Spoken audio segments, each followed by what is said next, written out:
the day, man, I want to rather lose with a better group of guys than my brothers that I play with, throughout this whole year. I mean, this team has battled back through so much, and I have a lot of respect and love for everybody on that team. So, we're not happy, but we know the best is yet to come, regardless of if we had a win or a loss. We all know, everybody in this locker room know that in the future the best is yet to come.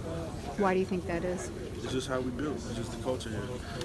It's always what's next. And regardless of whatever the present is, whether we're doing well or doing bad, we always looking on the bigger side of things. So that's just how kind of the mindset and how we think here. You give any thought to your NFL future? I don't mean no disrespect when I say this, but that's not really the right question to ask right now.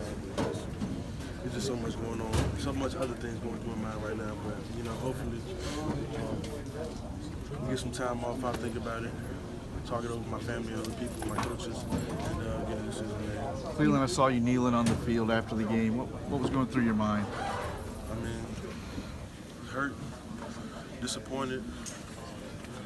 I mean, just broken. I mean, you just see all the work that we put in from the beginning of the summer to last spring to in past years to build ourselves up to this point. And when you don't come out with the result that you have, it can really hurt you, when you care a lot. So, I mean, that's just kind of my mind. I just needed a moment to myself just to kind of, gather myself together. Yeah. Thank you. Hey, Clelin, since you haven't made your decision yet, what do you tell the seniors and the guys that are leaving the program?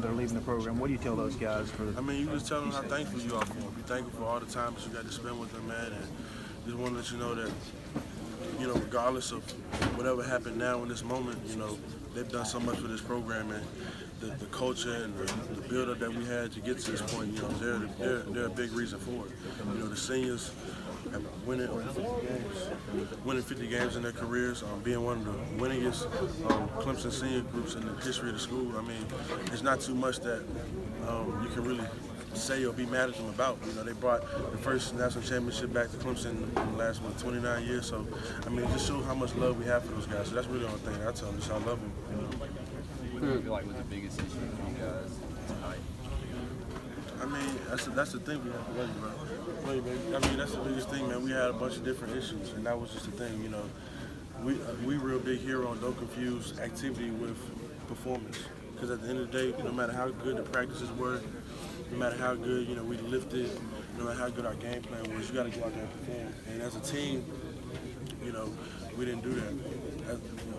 Whether it was on all three levels, offense, defense, special teams, we didn't play well together as a team, and it showed. I mean, hats off to Alabama. They came ready to play, so that's really the biggest thing. I know you don't care about the win, but you still perform well as a defense, better than you did last year against those guys, holding them to just 260 yards. What was different about them offensively, if anything, compared to last year? Nothing different. I mean, they did more. I mean, obviously they got more trust and hurts. They exposed us on a couple things. And, man, we might have played well, but, I mean, at the end of the day, this is championship football, so it was some things that, as far as regardless of where they get the ball on the field, we got to get a stop because that's what championship defenses do. And a couple of times we didn't do that, and it showed on the scoreboard. So. Was it more disappointing, not just losing, but knowing that you had a month to prepare for these guys and they still were as successful as they were?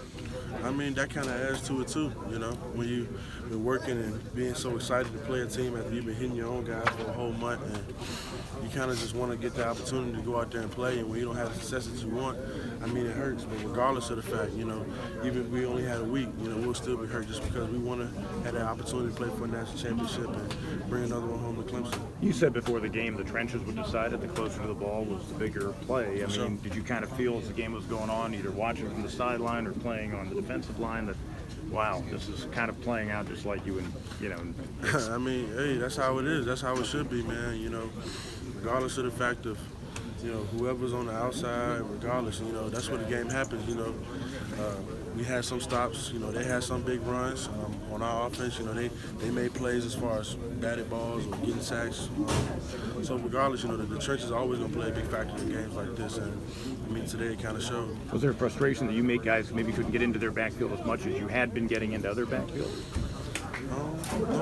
No frustration. I mean, our defense really just built on what's on the next play.